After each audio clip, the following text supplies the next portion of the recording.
from this spirit entity, which has to be a demon, dwell Kor. Her writings, as we have said, one of two women to be one of the most prolific writers of modern times. Her main aim, the problems of humanity, getting all humanity together again, and preparing the world for the coming of Christ.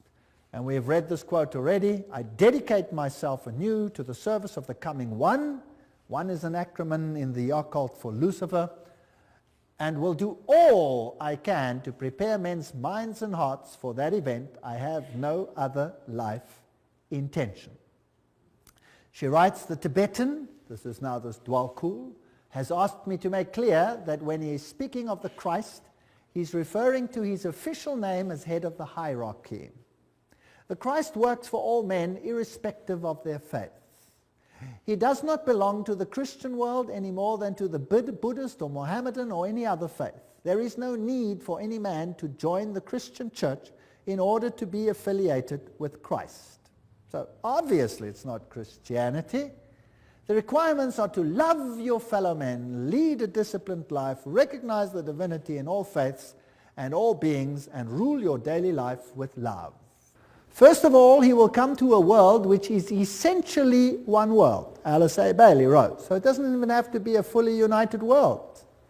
The major effect of his appearance will surely be to demonstrate in every land the effect of a spirit of inclusiveness. Now, I want you to ponder this. This is very important.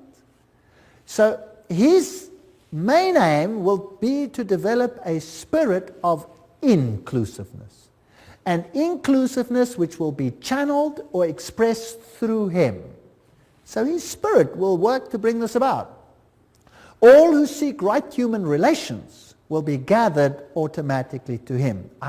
So not all who seek Jesus Christ, no, all who seek right human relations. Can you see the emphasis to mankind again? All who seek these will automatically be gathered to him, whether they are in one of the great world religions or not.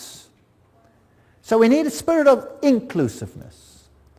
But let's continue. All who see no true or basic difference between religion and religion, or between man and man, or nation and nation, will rally around him.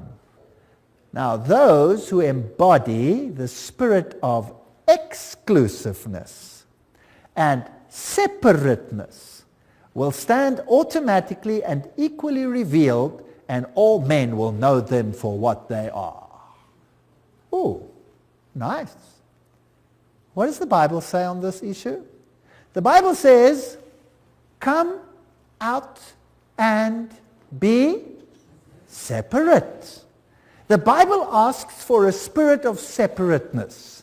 The United Nations, by its very nature, has no option but to ask for a spirit of inclusiveness.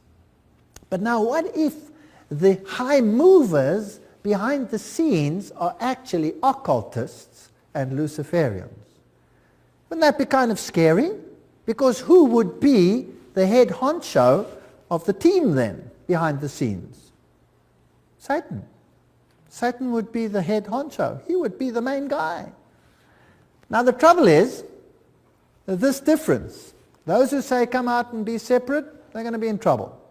Those who say, well, let's be inclusive, they'll be okay. The reply comes with clarity. He will come unfailingly when a measure of peace has been restored. We don't have to have world peace, just a measure of peace. Alice A. Bailey continues, the major required preparation for the coming of the Christ is a world at peace. However, that peace must be based on an educated goodwill which will lead inevitably to right human relations, and therefore to the establishments on lines of light between nation and nation, religion and religion, group and group, man and man. So the only way we're going to have this community is by putting everybody into the melting pot and becoming one. That means giving up your differences.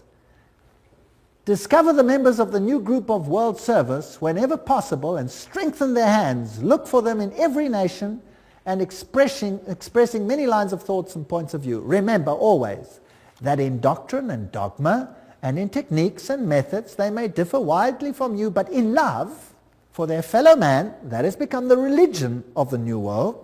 Not love for God, love for the fellow man. In practical goodwill and in devotion to the establishment of right human relations, they stand with you. They are your equals and can probably teach you much. So forget all about the religious differences. Promote ceaselessly the work of world goodwill so that every nation may have its own group of men and women dedicated to the establishment of right human relationships. The whole power has to shift to man rather than to God. It is on the foundation of this teaching that Christ will raise the superstructure of the brotherhood of man for right human relations on expression of the love of God. And this is all we hear in the sermonizing of the New World. What is important is right human relations. What is important is that we accept one another as we are. And it goes on and on and on and on. But faithfulness to God, biblical principles, no, they have to be given up. Share International says, but the day will dawn when the vision of the United Nations will save the world, and when the reality of the United Nations starts bearing fruit, then the breath of immortality will be a living reality on earth. And there is the spiritual leader of or the present priest, if you like, in the United Nations, the Hindu Sri Chinmoy. He says the United Nations is the way to oneness that leads to the supreme oneness, capitalized. It is like a river flowing towards the source, the ultimate source. And the United Nations becomes for us the answer to world suffering, world darkness, world ignorance. The inner vision of the United Nations is the gift supreme. And this will be realized no matter how many years it takes. The Dalai Lama says in the sphere of international relations, the sense of greater shared responsibility is particularly needed. Today, when the world is becoming increasingly interdependent, the dangers of irresponsible behavior have dramatically increased.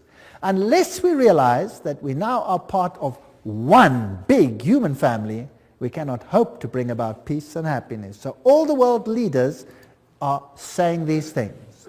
And the United Nations, with its symbolism of this ancient laurel wreath around a globe, is nothing other than the emulation of an old pagan ideal, which Lucifer once more wants to realize in the world that we live in today.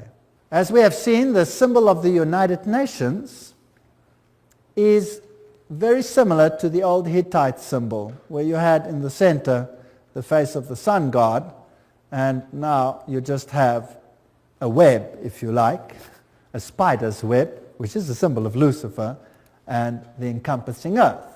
And of course, the laurel wreath was a symbol of all the ancient deities.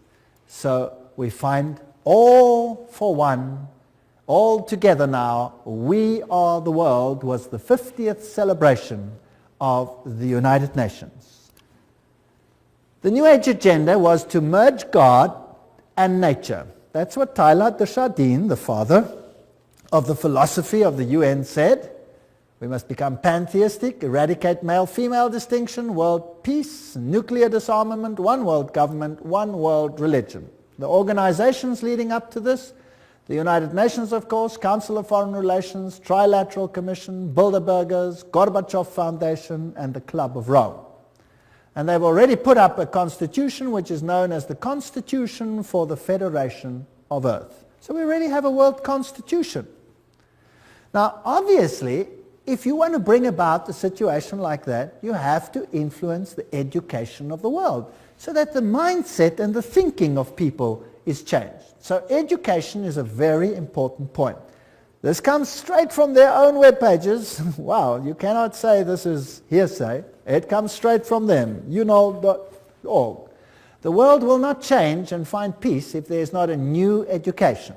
Utant, former Secretary General of the United Nations. We need a new education. The old one's no good. The former director of the World Health Organization, Dr. Brock Chisholm, of course that's also a United Nations organization, says, to achieve world government, it is necessary to remove from the minds of men their individualism. That's kind of scary, don't you think? Loyalty to family traditions. Oh, that's even worse. national patriotism and religion's dogmas. Now these are the movers of the United Nations. Your individualism must go, you must become a number. Just doing what the state says. This is Marxism. The state is supreme and you are nothing but the catechumen, a goyim, or nothing. And you must give up your individuality. Now let's have a look again at this man, Robert Miller, philosopher, prophet of hope, top-level global statesman, and what a mighty man. He's the Chancellor of the University of Peace, created by the United Nations. He is the creator of what is known as the World Core Curriculum. That says everything. And he's known throughout the world as the father of global education. There are 29 Robert Miller schools around the world, more being established each year. World Core Curriculum earned him the UNESCO Peace Prize in 1989. He has recently drawn up a framework for world media coverage. What you see on your television is what you're supposed to see, not what you should see. As a public service as well as a framework for planetary and cosmic consciousness. Wow, so your mindset, your cultural mindset must be changed, your framework for the arts and culture. These are occultists speaking. After all, he said so himself. He says he follows Alice A. Bailey. He's the author of the World Core Curriculums. What does that do? Everything is a quote. Steer our children towards global citizenship, earth-centered beliefs, socialist values, the collective mindset, which is becoming a requirement of the 20th century workforce. Your children will have to be modified. We are living in a frightening world. Robert Miller, what does he write about a World Core Curriculum? He says a World Core Curriculum might seem utopian today, but by the end of the year 2000, have we passed that? Yes. It will be down-to-earth daily reality in, what does it say there? All the schools of the world. Now, believe you me, I have been in the education system. I officially left the education system 1 month ago. And what I have seen in the last few years, the changes are hair-raising. Hair-raising. If that is what is awaiting us, then God help this world. We've already seen, he says, the philosophy is based on Alice A. Bailey. And World Core Curriculum, this is unol.org, that is their own one. What is their teaching? Our planetary home, place in the universe, our place in time, that's all the evolution stories. The family of humanity, that's global humanity, the miracle of individual life, and the coordinating centers of the world, where they all are, the Robert Miller Schools International. What do they teach? Well, they have, for example, the Shaman Institute, and they have all these nice, interesting occult signs for all the things that they stand for. Eleusis, the all-seeing eyes, humanistic psychology. This is one of the Robert Miller School's teaching points. Here is Franco, a shamanic facilitator, astrology, sacred circle operator, author of Initiation and Astro-Shamanism. He talks to inner guides. What else? He says the workshop offers practical tools for journeying into ecstatic dimensions, beyond conventional time. He says the program includes shamanic journeys, drumming, ceremonial sharing, soul retrieving, connection with guides and spirits. This is spiritism of the worst kind. This is forbidden in the Bible. No wonder the Bible is not part of this organization's book. Robert Miller says, at the world level, the UN has adopted a world economic development strategy. Food, agriculture, there's a world food plan, a world health plan, a world literacy plan, a world employment plan, a world industry plan. They've got every single detail of our lives sewn up. Now, another organization that's very important is UNESCO. And let's just look at UNESCO. It's a sub-organization of the United Nations. Julian Huxley is the former director of UNESCO. He was Humanist of the Year. He's a theistic philosopher, member of the Communistic Colonial Bureau of British Fabian Society, and signer of the Humanist Manifesto too. That's not a very good recommendation as far as I'm concerned. Some more. Skull and Bones member Archibald MacLeish, wrote the UNESCO Constitution. So he must be an Illuminati member, as we saw in that lecture on the secret behind secret societies. So Freemasons helped create the organization, a fervent international MacLeish. He is associated with one worldism. Here's another one. Niebuhr is UNESCO's co-founder, and he signed Siecos. Now what does that mean? Which appeared in 1969, and they printed it in the New York Times then. What is Siecos? These are the founders. It is the position of Siecos that contraceptive services should be available to all, including minors, who should enjoy the same rights of free and independent access to contraceptive care as do others. It is the position of Siecos that the use of explicit sexual material, sometimes referred to as pornography, can serve a variety of important needs in the lives of countless individuals. These are nice people up there in the United Nations. No wonder now it is forced curriculum at even junior schools to have explicit sexual details explained, all in the names of preventing sexual diseases, with the most strange and lewd acts which have to be performed. In fact, our universities are granting honorary doctorates to those who are the most perverse on the stage. Yes. Huxley, who was the initial chairman, in its educational program can stress the ultimate need for world political unity, familiarize all people with the implications of transfer of full sovereignty, and etc., etc. So these people are all birds of a feather.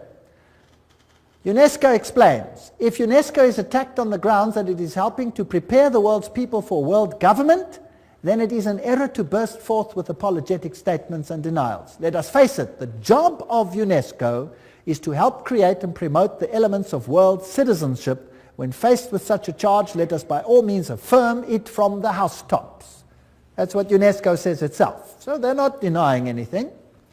Under Huxley's guidance, they prepared a guidebook for teachers. Now, I would like the parents to take a note. Everybody with little children, or have children with little children, take note.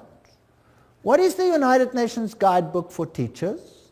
It says, reminds them that the destruction of a child's love of country and patriotism is the first step in educating that child for world citizenship.